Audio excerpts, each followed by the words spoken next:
জীবনের শেষ সম্বল ছিল বসত ভিটে, আর বসত ঘরটি টানা বৃষ্টির বলে গোমতী নদীর জল বাড়ার ফলে গোমতী নদীর একেবারে শেষ কিনারায় বসত ঘর চলে এসেছে। তাই বাধ্য হয়ে মেলাঘর পৌরসভার ৮ নম্বর ওয়ার্ডের বাসিন্দা ইসমাইল মিয়া গোমতী নদী সংলগ্ন বসত ঘর ভেঙে অন্যত্র সরিয়ে নিচ্ছেন।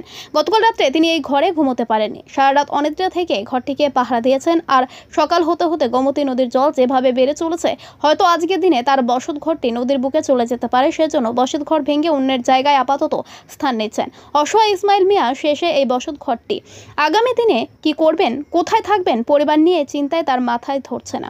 অথচ মেলাঘর পৌরসভার ইন্দিরানগর ৭ এবং ৮ নম্বর ওয়ার্ডের নদীর পাড়ের মানুষগুলি দফায় দফায় বোল্ডারের ব্যবস্থা করার জন্য প্রশাসনের আধিকারিক এবং এমনকি রাস্তা পর্যন্ত অবরোধ করেছিল, কিন্তু এই নিষ্ঠুর আধিকারিক বা সরকার বোল্ডারের ব্যবস্থা করে তাদেরকে বাঁচানোর জন্য কোনো ব্যবস্থা গ্রহণ করছে না। সবকিছু মিলিয়ে মেলাঘর পৌরসভার ৭ এবং ৮ সঙ্গে ইসমাইল মিয়া সহ এই নদীর পাড়ের মানুষগুলি আগামী দিনে রাস্তায় নামবে সেটা বলার অপেক্ষা রাখে। এই মুহূর্তে এই সমস্ত পরিবারগুলির ওপর সরকারের সজাগ দৃষ্টি মনে করছে বুদ্ধিজীবী অংশের লোক। আমার নাম ইসমাইল মিয়া। এই জায়গাটা কোন জায়গা? এই জায়গাটা ইন্দিরানগর ৮ নম্বর ওয়ার্ড।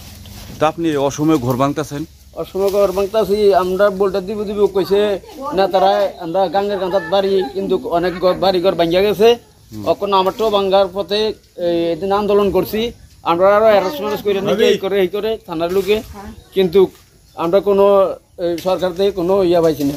না এখন ঘর ভাঙতেছেন কে রে? আপনার ঘর এই তো ঘর তো নদী নিয়ে যেতেছে, এখন গাঙ্গে নিয়ে যেতেছে, পালা তুলতেছে গাঙ্গের মধ্যে, দেন ভাঙতেছি। তো আপনার এই বসত ঘর যে ভাঙে নিতেছেন, আপনার কোনো অন্য কোনো জায়গা আসেনি? না, অন্য কোনো জায়গা নাই আমার। কোথায় থাকবেন এখন? এখন তো মনে করেন এটি মানুষের বাড়ি টাকা টাকা লইয়া যদি থাকতাম পারি, আর মানুষের নিয়ে থাকুন, আর এটি বেচ চলন লাগবো, এই অবস্থা আছে। কালকে রাত্রে এই ঘর তো আর ঘুমাইছেন না? না, এগুলো মানে থাক দূর কথা, উঠানে থাকতে তো কষ্ট হয়েছে।